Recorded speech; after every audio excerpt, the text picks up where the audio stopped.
Greetings, my sisters and brothers. As many of you know, my name is Nicholas Roosevelt, and I have had the privilege of serving on the steering committee for VTS's self-study process as a part of our membership in the Association of Theological Schools.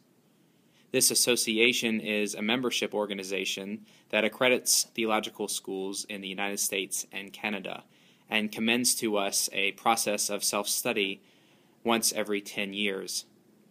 So 2 years ago, we began our process of self-study and were invited and led into that by Dr. Timothy Sedgwick, who is our Associate Dean and Vice President for Academic Affairs, by Katie Glover, who is our Director of Institutional Effectiveness and Planning in the Dean's Office, and by Linda Lanham, who many of you know as a teaching assistant, who offered to us her skills as an editor.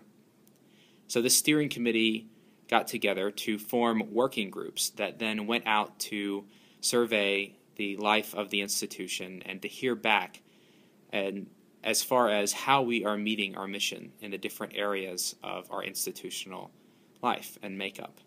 And what we heard from you all, we gathered into a report that produced certain recommendations that was published last September for public to see, for us to read and to learn more about.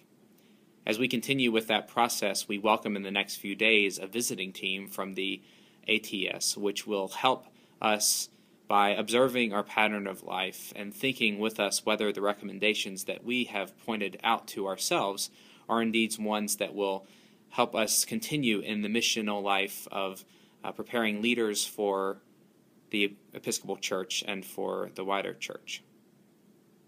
I hope that you will take a few moments to click through this Prezi that I have created, which will give you a little bit more information about the process. And if you do have any questions, please be in contact with myself or with our Director of Institutional Effectiveness and Planning, Katie Glover, who would be happy to answer any questions.